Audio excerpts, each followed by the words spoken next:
So yun, okay KGX, kamusta kayong lahat? Ito, mag-crypto news muna tayo ngayon mga lodi, no? So I'm going all in on the 2024 and 2025 Bitcoin bull run mga lodi, no? So alam nyo ba kung bakit nag-iingay ngayon to si Crypto Rover mga idol, no? Kasi may news kasi na ang Ferrari ay tumatanggap ngayon ng Bitcoin as a fee, no? Ito yung bayad, pwede sila magbayad. So ibig sabihin, kapag tumatanggap si Ferrari ngayon, syempre, ilang Bitcoin ang kailangan para makabili ka ng Ferrari, mga lodi, di ba? So kung naniniwala si Ferrari sa bull run someday, kung bibilin mo yung Ferrari ng about 5 hindi ko kasi alam kung magkano price ng Ferrari eh. Kunyari kung 5 BTC, kung binili mo yan ng 5 BTC, I think nasa 7.5 M yan. And then paano pag nag-bull run ulit, di ba? And then ang BTC lumipad ng 3 million ulit, di ba? Hindi ibig sabihin dodoble yung mismong yung kita niya, mga idol, di ba? Pero syempre, tulad ng sinabi natin, talagang hindi natin alam kung fake news yan. Pero kung titingnan naman natin dun sa ibang mga magazine, sabi dito sa Bitcoin magazine, Ferrari to accept Bitcoin and crypto as payment for its car in the US, mga idol. Mukhang naniniwala sila na may bull run, no? Ng 2024 or 2025. And then chinek din natin dito kay Ferrari, wala naman, pero tinubukan natin sa Watchers Guru.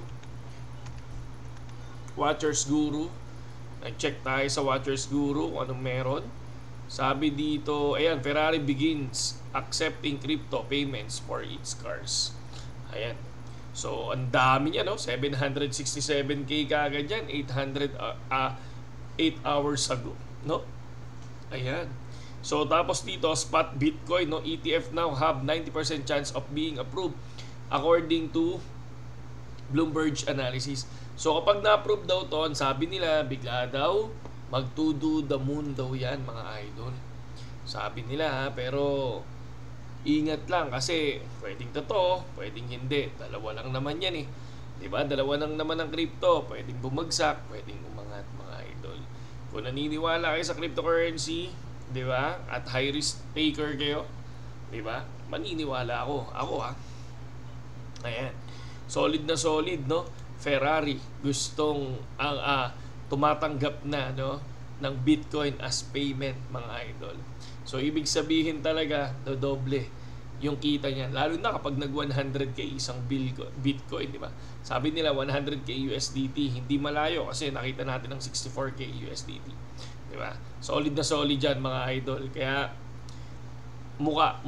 And then ngayon, pakita ko lang sa inyo yung coin natin ngayon, no? Yung mga panalo natin sa copy trading, katulad nito, 13 USDT, panalo natin. Ibibili lang natin yan ng ADA and Dogecoin dito sa BitGet, mga idol. Okay? So, pakita natin sa inyo para at least makita nyo lang yung iniipon nating coin, mga lodi. ADA muna tayo. Okay, punta lang tayo dito sa trade. Spot, syempre. Tapos ADA, no?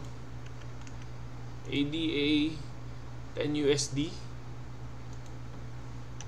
10 USD ADA. Tapos syempre yung isa is Dogecoin, mga lodi. Dogecoin, positive ang Dogecoin pero okay lang. So $3 lang naman tayo dyan. Okay, $3 tayo. Alright. So ipon-ipon lang yan. Katulad yan, mapupunta yan dito once na nakabili tayo, mga lods. So, okay mag-ipon. Ako nag-iipon eh. Yung mga coin ko lang. So, ayan. 60-50, ito yung pinambili natin. Mamaya-maya, mabibili yan, mga idol. Okay? And then, ano pa ba yung ating news ngayon? Ito yung ginagawa ko sa BitGet. Meron tayong link dyan sa description. At meron din tayong OKX, mga idol. Ang gusto ko dito sa OKX, ito, pagpunta nyo ng trade, may copy trading siya, meron din trading bots. Yung trading bots, pakita ko sa inyo, ha? So, ayan, yung PNL ko ngayon is negative $0.2.